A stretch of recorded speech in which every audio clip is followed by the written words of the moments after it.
Hello, everybody.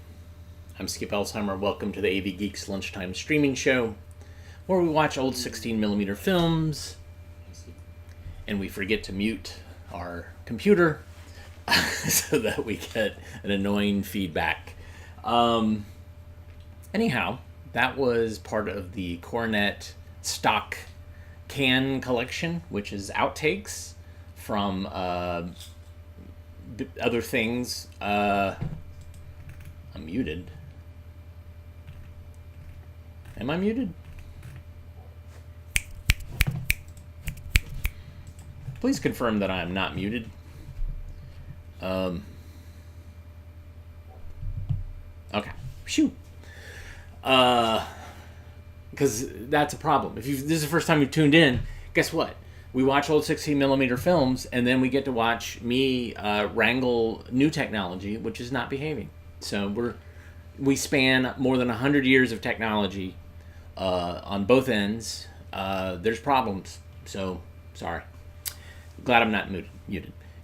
Anyhow, we watch old 16mm films.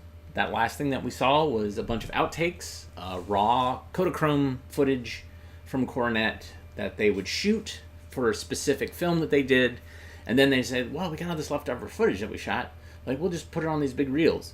And they'd have a 3-letter code on each 400-foot reel, and there's nowhere... I have yet to find a list or a card catalog that says what's on each reel. So we just are pulling out reels and like, okay, well, this is...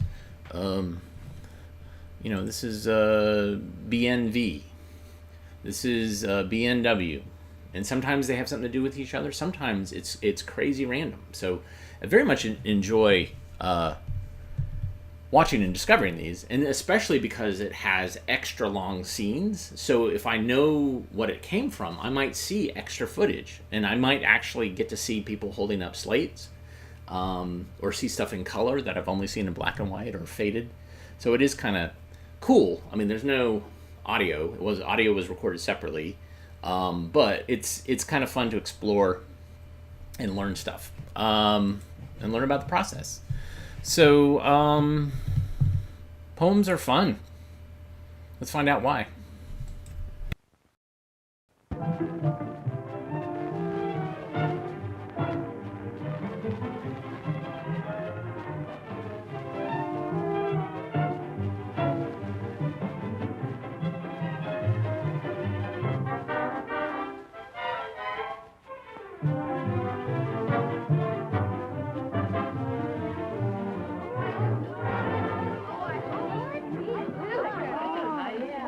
Shall I cut the cake now? Oh, yes! Right, okay. I get first.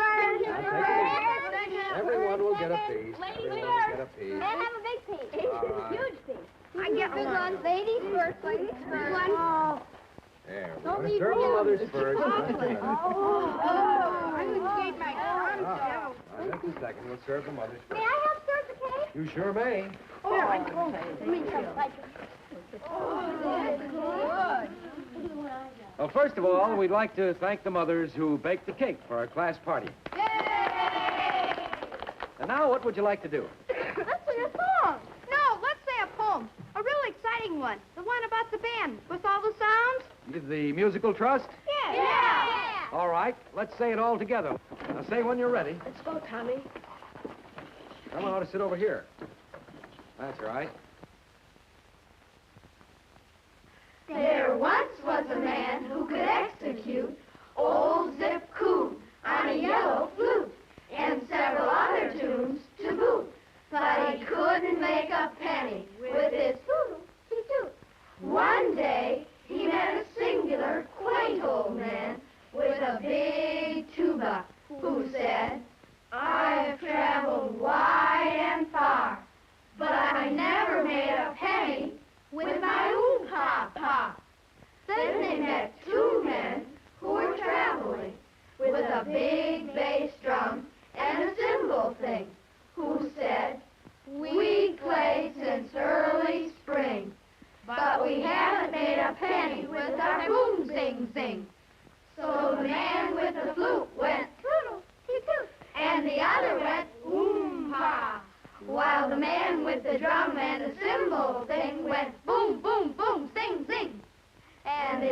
traveled wide and far. Together they made the welkin ring with their oom-pa, boom, zing, zing. And all the pennies the people fling when they hear the oom-pa, boom, zing, zing, zing, zing. You sound better at a party than you do at school. I suppose we should have parties more often. And now, does anybody have a poem he'd like to say by himself? A funny poem. Jimmy? I never saw a purple cow. I'd never hoped to see one. But I can tell you, here and now, I'd rather see than be one. Yes, sir, I agree with you, Jimmy. But can someone give us a poem about something we can see? Mr. Brown? Tommy? Well, I'd like to say a poem about something exciting. All right, you go right ahead, fella. A wet ship in the flowing sea, a wind that follows fast, and fills the white and rustling sail, and bends the gallant mast. And bends the gallant mast, my boys, while like the eagle free, away the good ship flies and leaves old England on the lee. That's fine. There's another verse. Oh, fine. But look, when Tommy says the second verse, let's all try to think about the pictures he's talking about. Go ahead, Tommy. Oh, for a soft and gentle wind, I heard a fair one cry. But give to me the snoring breeze and white waves heaving high. And white waves heaving high, my lads, the good ship tight and free. A world of waters is our home, and merry men are we. Oh, Good enough, Tommy. That's wonderful. good. Now, notice, the words in Tommy's poem made pictures. You can actually imagine you're seeing the pictures. Now, words make sounds, too. And sometimes they sound like real things. Wind, waves, or even a bus. Here's a poem I think you'll like. It's a story about a bus ride downtown. See if I can find it here. Oh, yes, here it is. Rumbling and rattly, good green bus. Where are you going to carry us? Up the shiny lengths of avenue, where lights keep company 2 by 2. Where windows glitter with things to buy, and churches hold their steeples high. Round the circle and past the park, still and shadowy, dim and dark. Over the asphalt and into the drive. Isn't it fun to be alive? Look to the left and the river's there, with ships and whistles and freshened air. To the right, more windows, row on row, and every one like a picture show, or little stages where people play at being themselves by night and day, and never guess that they have us for audience in the good green bus.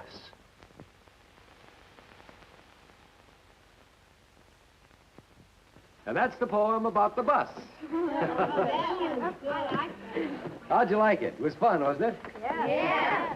The words roll along just like a real bus, just like the ones we ride on downtown. Mm-hmm. What else did you like about it? I think it'll be more fun riding on a bus next time because the poem tells you so many new things that you can look for. You know, that's the best part about reading new poems. You start seeing old things in new ways. And that's always fun, isn't it? Are poems written about everything, Mr. Brown? Oh, just about everything.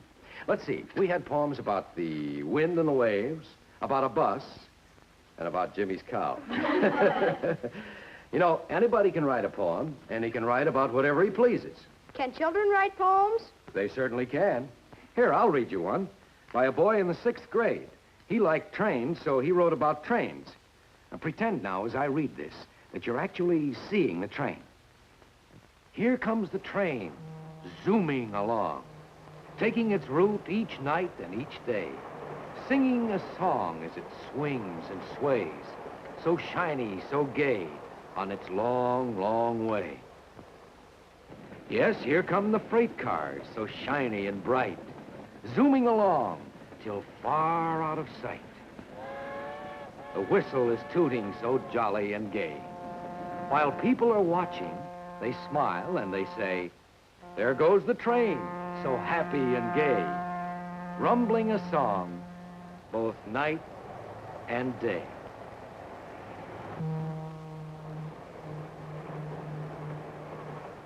That was fun. Mr. Brown, could we write a poem like that? Can we all write a poem? Certainly. What would you like to write about? Something just for fun. Just for fun. Say, that reminds me. Marshmallows. Oh, wait a minute. Wait a minute. We'll toast them in the fireplace. We'll take turns using the forks. And those of you who are not using forks, I'd appreciate it if you'd start cleaning up the tables, will you? Sure. That's hey, fine. we can write a poem about toasting marshmallows. But how do we start? Well, supposing we just start by, just thinking of a line. How does it feel to toast marshmallows? Warm. Warm, that's a good start. What else? I thought of a whole poem. Marshmallows are good toasted unless you get your fingers roasted. How true. How's this? Our forks are very long and straight. That's a good line. Anyone else? Our hands and faces are warm. Good. Fine. Anyone else? We rest our forks across the grate until the crust is brown. But that doesn't rhyme. Poems have to rhyme, don't they, Mr. Brown? Well, no, they don't, Lynn. As a matter of fact, we've already written a poem. We have? We certainly have. Listen to this. Our forks are long and very straight. Our hands and faces are warm. We rest our forks across the grate, and the crust is brown. How do you like it? Good. Poems are fun, to read and to write. My class has a party only once a year. But we say poems, and we write poems all the year round. Would your class like to write a poem? You know, poems are fun.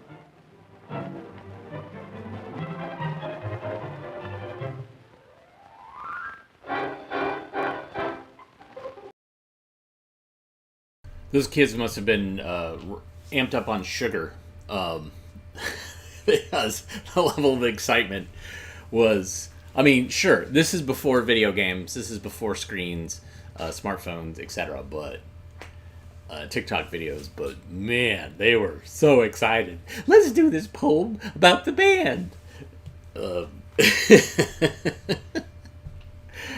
I love when Coronet decides, let's make kids enthusiastic in a classroom.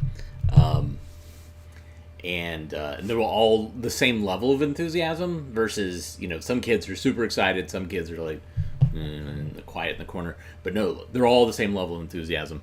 It's not uneven at all. All right, so here's a film about an aquarium. Great soundtrack, too. Enjoy.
When this was going to end, so I got some food for a sandwich for lunch.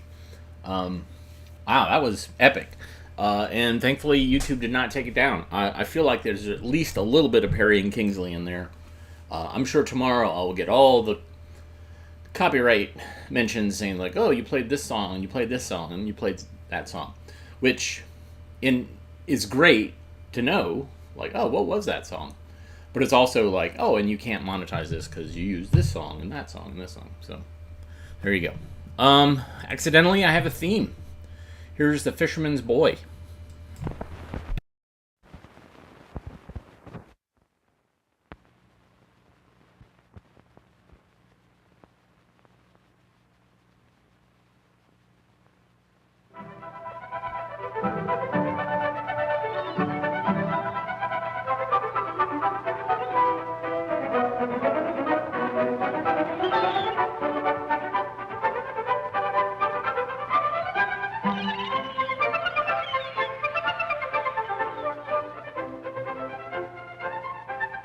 Here comes the Oliver Smith.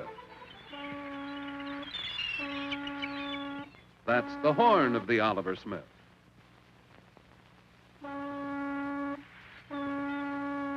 No more baseball today for Danny. He's in a hurry. There's Mr. Brown fishing from the dock. Hi, Mr. Brown. Mr. Brown is a good friend of Danny's. He's down here almost every day. He's a good fisherman. Where is Danny going?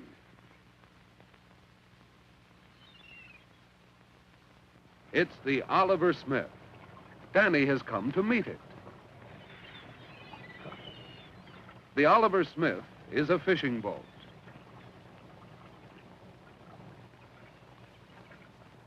Ahoy there!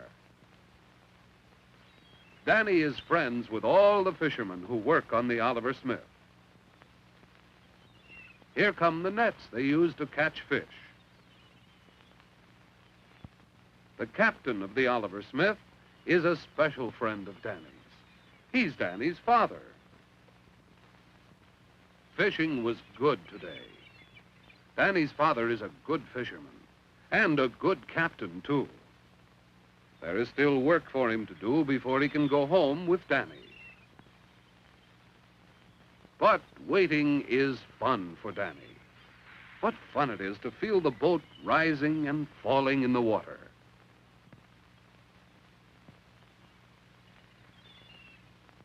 This is the cabin where Danny's father steers the Oliver Smith. He can see the lake all around him.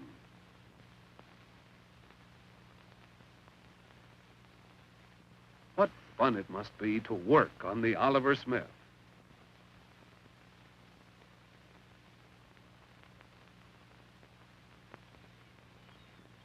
What fun it would be to fish from the boat. But Danny never has, never. And he wants to. He wants to go out on the Oliver Smith. He wants to go fishing with his father. When can he? When can he? When can he go fishing on the Oliver Smith? Danny's father knows when Danny is a fisherman. Only real fishermen can do the work that has to be done on the Oliver Smith. Only real fishermen. But why can't Danny learn to be a fisherman? That's it.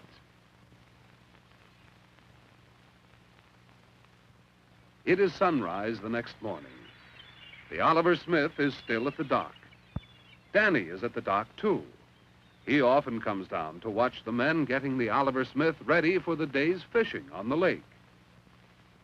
Here come the nets the men use to trap fish in deep water. Danny's father has to study the weather map and charts that will help him find the best places for fishing on the lake. Now the Oliver Smith is ready to go. Father will look for Danny when they come back this afternoon.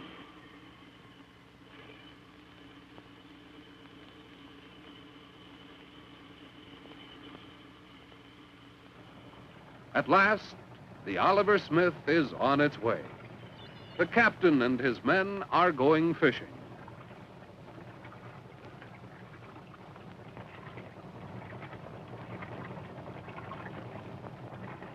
Now that his father has gone fishing, what do you suppose Danny is going to do?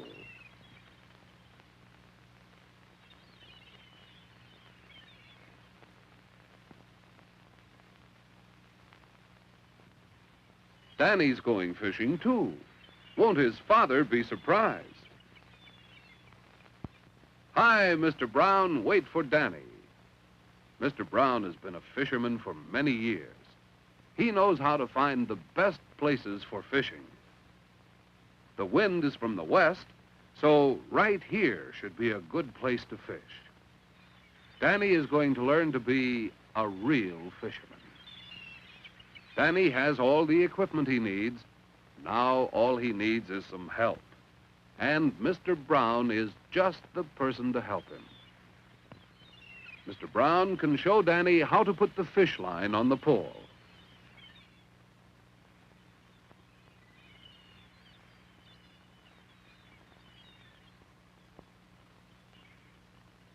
How to put a bobber on the line.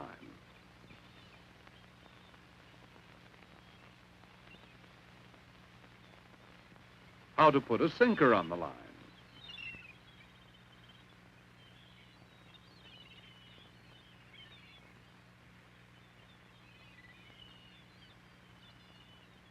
And how to put on the hook.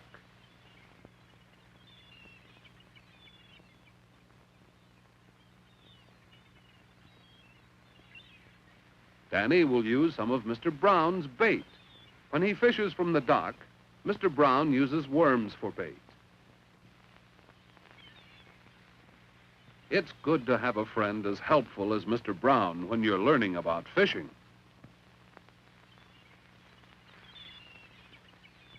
Here goes Danny's line. How jerky. A real fisherman has to be patient and not keep pulling up his line, or he'll scare the fish away. Not yet, Danny. See? A real fisherman has to be quiet. But Danny isn't patient. And Danny isn't quiet. And Danny will have to learn many more things about fishing. Mr. Brown will help him. Mr. Brown won't fish for a while. He'll help Danny fish. You lower the line gently into the water like this. And then you watch the bobber. And don't pull up too soon. Not yet. Shh! A fish is nibbling on the bait. Still nibbling. Now. It's a perch, Danny's first fish. Won't his father be surprised? And look, the Oliver Smith. It's nearer to shore than usual. The men are bringing in the fish nets.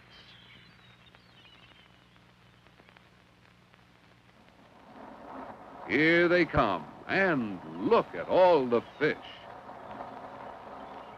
There are chubs and trout here. That's what you catch out on the lake.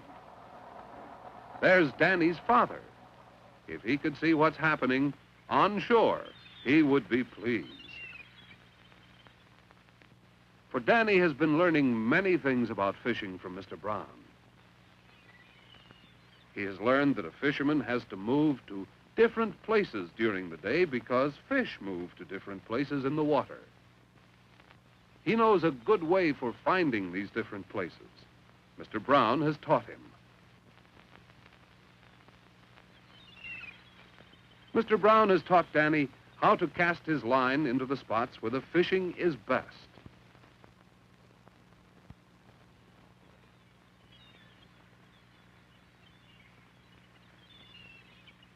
When you want to rest or eat your lunch, there is a way to prop your pole so you don't have to hold it, but you can still watch your bobber.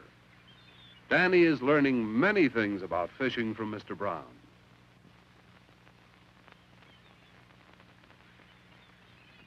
How fast the time passes when you're learning.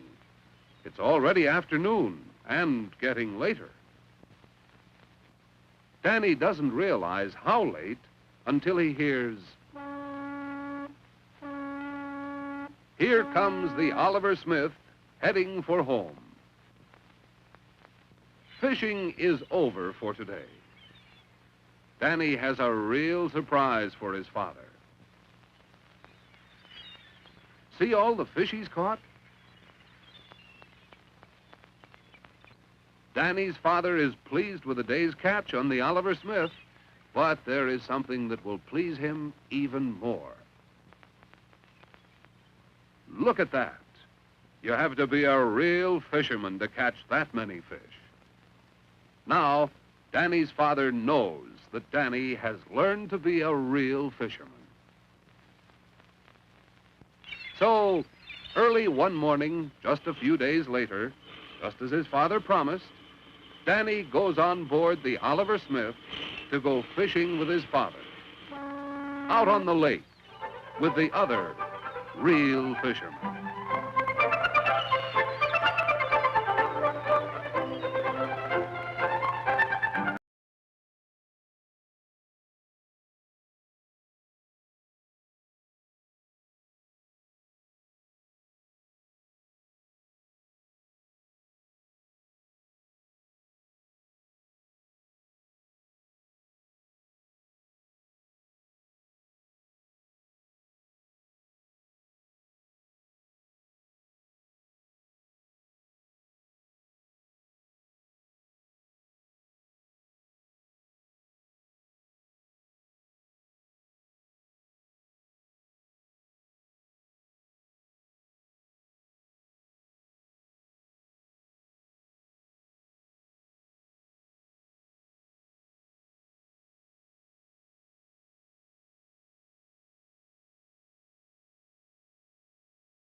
In Mr. Webster's dictionary, a knot is described as any tie or fastening formed with flexible cord, rope, or the like, including bends, hitches, and splices. To the boatman, knots are important tools in the safe operation of his vessel. A good knot is one which can be tied with both speed and ease and will hold fast after it is tied. It can be untied or cast off with equal speed and ease. Speed, of course, comes only as a result of practice. When learning, it's best to go slowly, one step at a time. To begin with, you should learn 3 terms commonly used in explaining how to tie knots. First is the bite. A bite forms the basis for tying most knots. The second is the standing part. This is the long or unused portion. The short or free end, the part on the other side of the bite, is called the bitter end. So we have the bite, the standing part, or long portion, and the bitter end, or short end. One of the simplest knots to tie is the overhand knot. Simply form a bite. Then pull the bitter end through the bite and tighten. The overhand forms the basis of many other knots and can be used as an end or stopper knot to keep the end of a line from running out through a hole or a block. A better stopper knot, since it is larger and easier to untie, is the figure 8 knot. To tie this knot, make an underhand bite. Bring the bitter end around and over the standing part. Pass the end under, then up through the bite. Let's try it again. Make an underhand bite. Bring the bitter end around and over the standing part. Pass the bitter end under, then up through the bite. A reef knot or square knot is one of the easiest knots to use when joining 2 lines together that are of the same size. Let's take a careful look to see just how it is tied. To make it easier to follow, lines of different colors are used. First, cross the lines over and form an overhand knot, left over right. Then bend the bitter end of one line back until it lies alongside its own standing part. Now bend the other bitter end, right over left, and pass it through the bite formed in the first line. Tighten, and the square or reef knot is formed. Let's watch it again.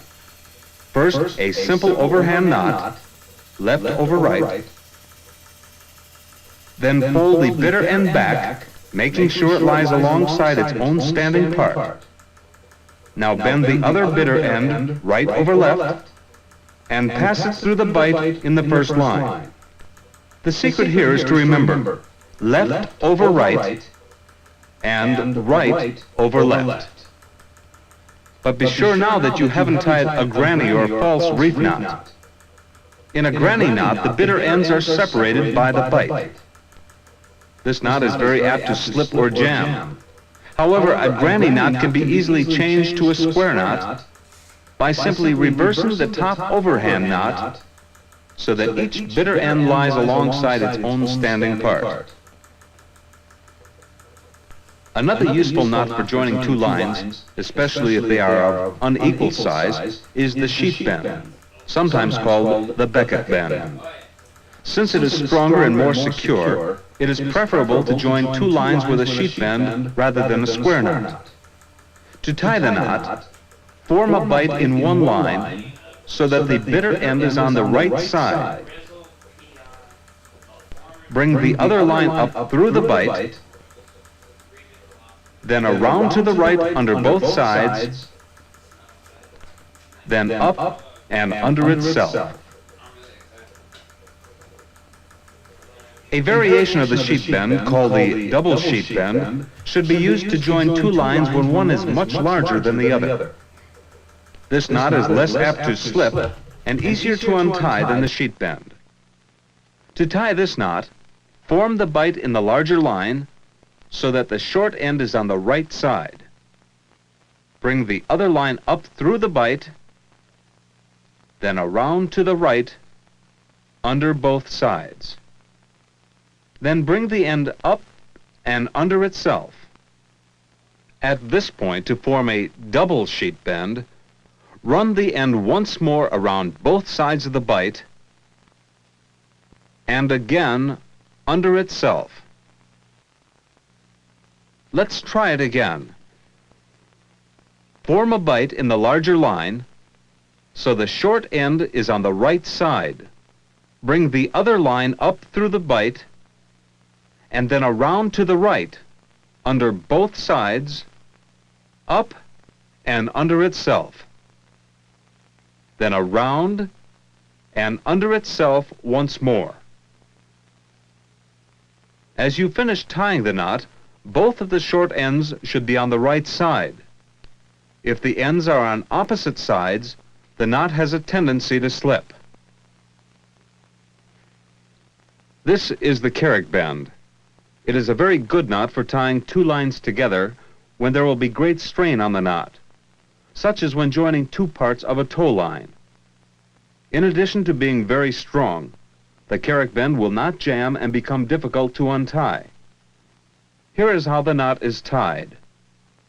With one end of the line, form an overhand bight, with both the bitter end and the standing part pointing away from you. Lay the second bitter end across the bight and alongside the standing part. Now pass the second end under the standing part, over the first bitter end, under the right side of the bight, over itself, and under the left side of the bight.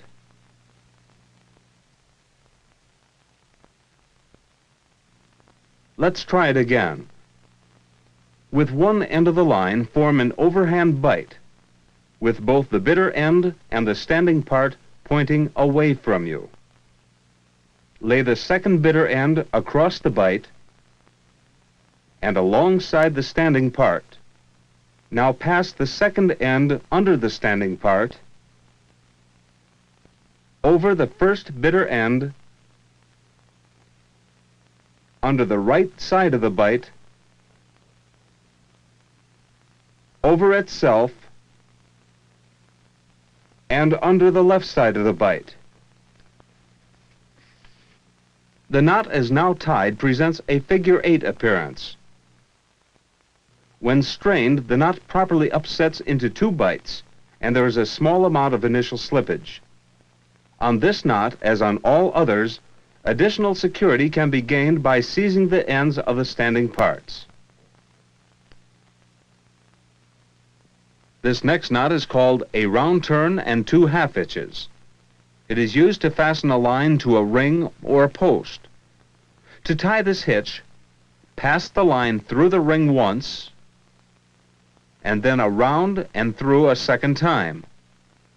Then cross the bitter end over the standing part to make a bight. Then around the standing part and through the bight to form the first half hitch. The second half hitch is made the same way. Pass the end around the standing part and through the bight to complete the knot. This knot is very reliable and is often used when mooring. Let's tie it again.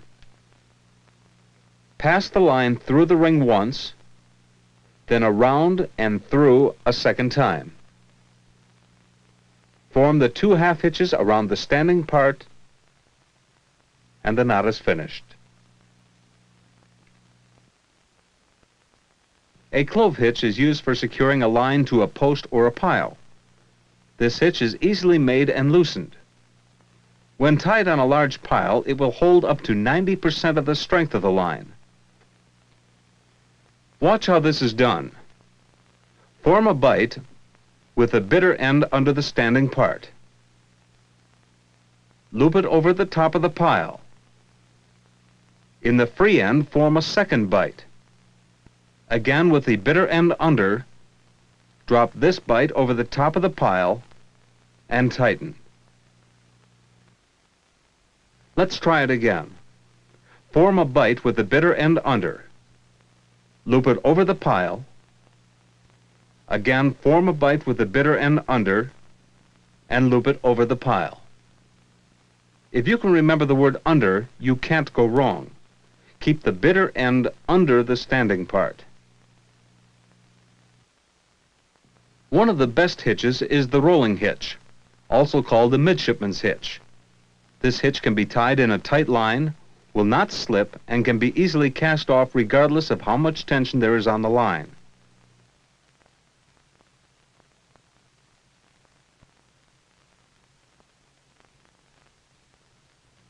Pass the line through the ring, and for this knot, allow plenty of length for the bitter end.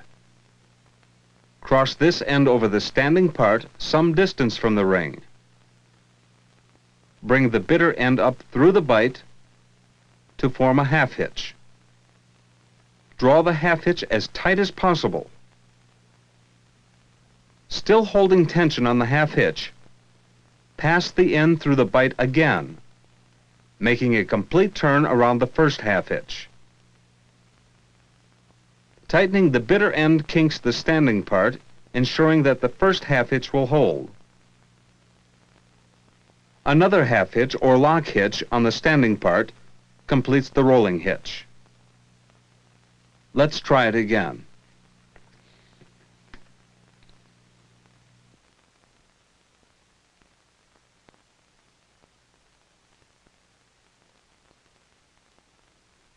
Pass the line through the ring and make the first half hitch. Notice how the second turn goes above the first and how pulling it tight makes the line take a kink. This is the whole secret of making this knot hold. Now the second or lock hitch is made.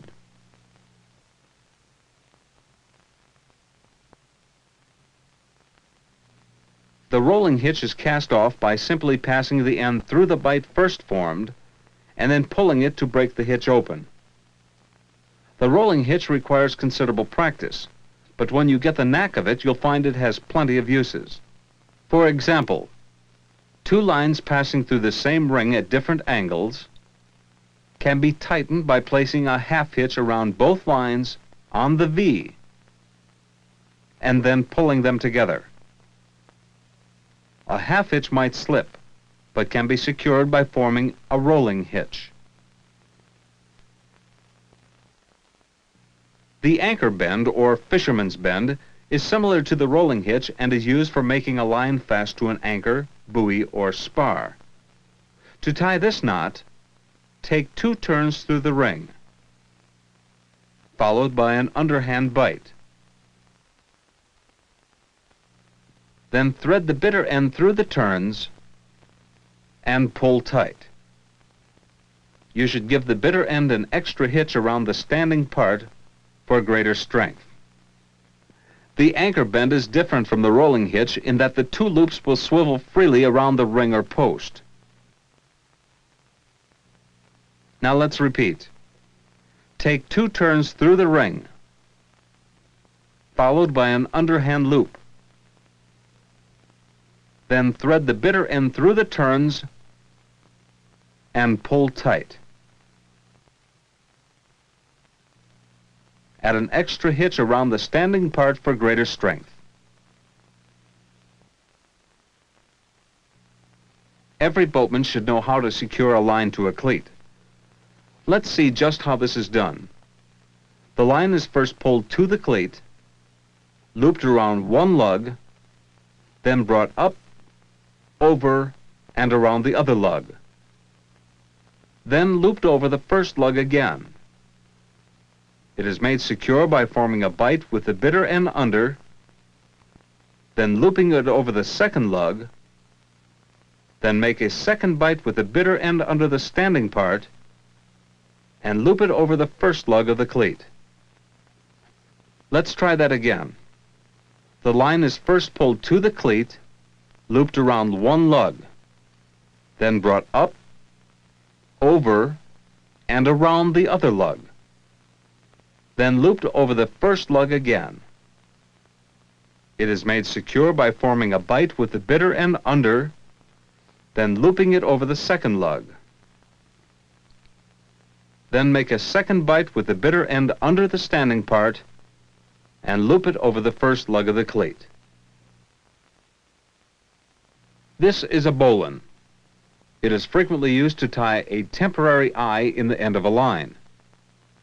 Its shape is similar to a sheet bend, but since it is tied in the end of one line rather than used to join two lines, a different method is needed to tie it.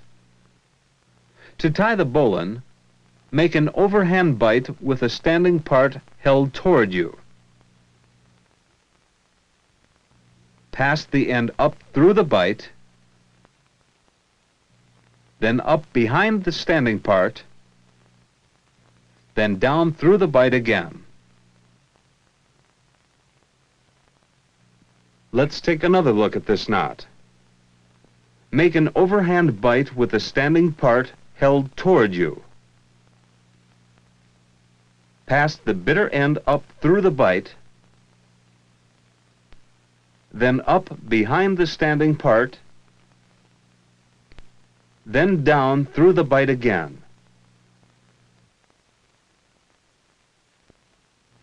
The knot is easy to untie even after becoming very tight by bending the knot. Let's try the bowline again, this time on a ring. Pass the bitter end through the ring. Make an overhand bite with the standing part held toward you. Pass the bitter end up through the bite, then up behind the standing part, and down through the bite again. Let's try that once more. Pass the bitter end through the ring. Make an overhand bite with the standing part held toward you. Pass the bitter end up through the bite, then up behind the standing part, and down through the bite again. To tie a bowline on a bite, take a length of double line. Cross it back over the standing part and loop a bite from the standing part over it. Fold the short end far enough through the bite to get enough slack so it can be passed around the lower portion of the knot. Now pull it tight, making sure that the original bite stays in the standing part of the line, and the bowline on the bite is completed. Now let's do that again. Take a length of double line, cross it back over the standing part, and loop a bite from the standing part over it. Pull the short end far enough through the bite to get enough slack so that it can be passed around the lower portion of the knot. Now pull it tight, making sure that the original bite stays in the standing part of the line and the bowline on the bite is completed. This knot forms a double eye in the middle of a line, which has a variety of uses. When a piece of natural fiber line, like manila, is cut from a spool, a temporary whipping should be made to keep the strands from unraveling. Here is the easiest and one of the best ways to accomplish this.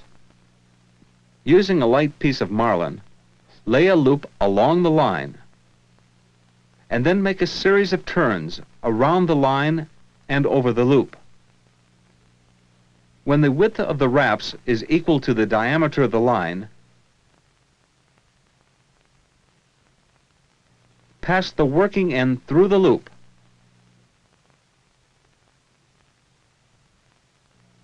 And pull it back into the middle of the whipping.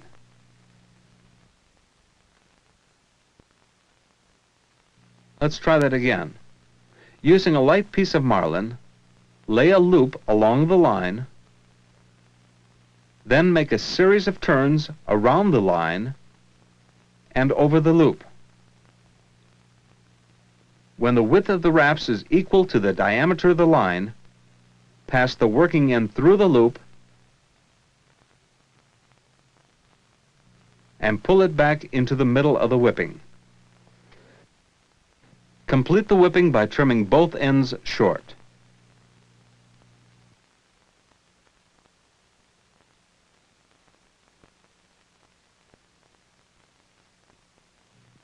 With lines of synthetic fiber, the ends should be seared with a heated device such as a soldering iron to fuse the fibers together. Care should be taken to avoid a piece of hot fiber falling on your bare skin. Since many lines spend at least as much time in storage as they do in use, it is important that they be prepared and stowed properly. To prepare a line for storage, it should be coiled in uniform loops. The picked up end that you start with must hang below the center of the coil. When almost all of the line has been coiled, the bitter end should be brought from the top of the coil and wrapped snugly several times around the coils. The bitter end is then passed through the top loop and pulled tight. When bunched in this manner, the coil will stay together under most conditions. However, if you wish to hang the line up by the bitter end for storage, here is another method that will keep the coils more securely gathered. After the line is coiled and wrapped, as in the previous method, a loop is made from the loose end and then passed through the upper part of the coil. The loop is then placed over and around the coil and positioned at the top of the wraps.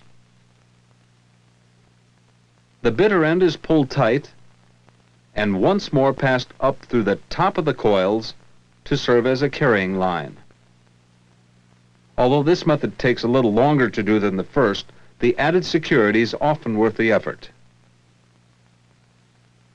Speed in tying knots and the ability to tie them under all conditions, even in the dark, comes only from continued practice. Knowing which knot to use is as important as how to tie it. Your ability to select the right knot and to tie it properly is an important part of good seamanship. When used incorrectly, knots become a liability and a danger. However, when correctly used, they are extremely helpful and will increase your boating pleasure.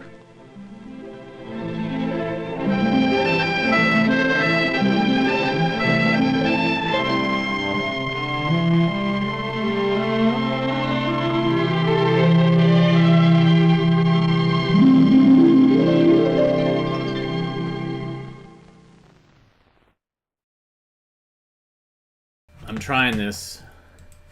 I am trying. This microphone, speaking of bitter ends, I'm flipping off this microphone right now. I am so done with it flaking out. It's really frustrating. And you might say, like, well, gee, why don't you just look and see if it's being read by OBS? And the problem is I'm doing multiple windows, and so we are going to investigate getting a new mic. Maybe I might migrate to a newer Mac that I have. Not happy about it, but you know, for me, it's frustrating. I enjoy showing you films, but then when technology craps out, it's annoying. And I had this big build-up for this film that was basically saying, well, it doesn't matter. You figured it out. Thanks for watching today. Thank you, Jeremy, for the $2 for going towards buying a new microphone system. And I appreciate you guys all dealing with these technical problems. I mean, it's at this point, you know, how many thousands of shows we've done. It's just kind of a known quantity. It's going to happen. So I'm sorry. I don't want it to happen. I work hard to make it not happen, but it happens. It's just part of the deal. But thank you so much for tuning in.